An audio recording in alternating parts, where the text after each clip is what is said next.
हमने अब तक एक्विनास के ईश्वर संबंधी मत की चर्चा की, जिसमें हमने देखा कि उन्होंने ऐसा माना है कि ईश्वर जो रूप और पुद्गल, फॉर्म और मैटर, इन दोनों के द्वारा सृष्टि करता है, अन्यान्य जीव और जगत का निर्माण करता है।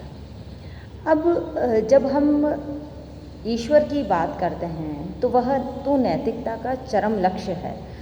तो नैतिकता क्या है, इस प्रश्न पर विचार करने के लिए हम एक्विनास के नीति सिद्धांत की ओर अग्रसर होते हैं।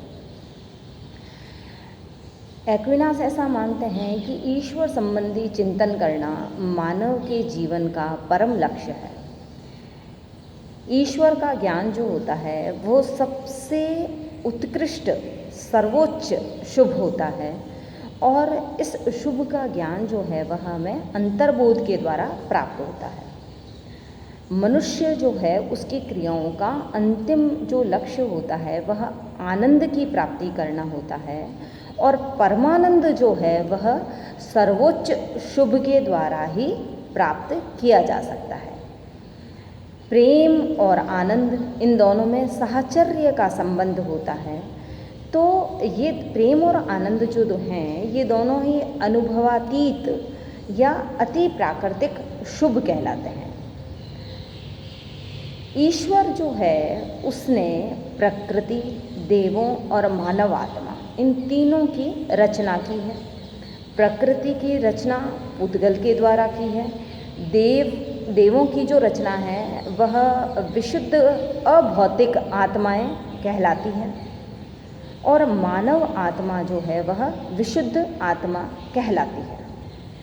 परंतु विशुद्ध आत्मा और पुद्गल दोनों के सम्मिश्रण से मानव आत्मा का निर्माण किया है। अब जो विशुद्ध आत्मा है वही शरीर का प्राण मूलक तत्व कहलाता है। इसमें 3 क्षमताएं होती है: गतिशील क्रिया, संवेगात्मक क्रिया और बौद्धिक क्रिया। आत्मा जो है वह अमर है। सार्वभौम जो ज्ञान है वह भी आत्मा में ही रहता है। यह अभौतिक है और अविनाशी है, क्योंकि इसमें प्राण सदैव विद्यमान रहता है। मानव के सच्चे स्वरूप यानी आत्मा का ज्ञान जो प्राप्त करने के लिए उसको ईश्वर की अनुभूति प्राप्त करना आवश्यक है। अर्थात ईश्वर की अनुभूति प्राप्त करके मनुष्य अपने आत्मस्वरूप को जान सकता है, उसका साक्षात्कार कर सकता है। ईश्वर जो है वह प्राणियों का लक्ष्य जो है उसने पहले से निर्धारित कर रखा है, और वह यह है कि नित्य विज्ञान या नित्यानंद की अनुभूति या आत्मानंद की अनुभूति, ये प्राप्त करना ही समस्त प्राणियों के जीवन का अंतिम लक्ष्य है। अब जो व्यक्ति बुद्धिमान होता है, जो प्राणी बुद्धिमान होता है, वह आत्मानुभूति हेतु स्वयं प्रयत्नशील रहता है, और जो बुद्धिमान नहीं होता है वह इंद्रिय मूलक विषयों में ग्रस्त रहता है। बुद्धिमान मनुष्य जो होते हैं वह चिंतन प्रधान होते हैं, और चिंतन जो होती है वह सर्वोच्च क्रिया है। चिंतन का मूल विषय जो है वह ईश्वर होता है, और ईश्वर का ज्ञान प्राप्त करने से पूर्णता और परमानंद की प्राप्ति होती है। ईश्वर का ज्ञान बुद्धि के द्वारा प्राप्त किया जाता है।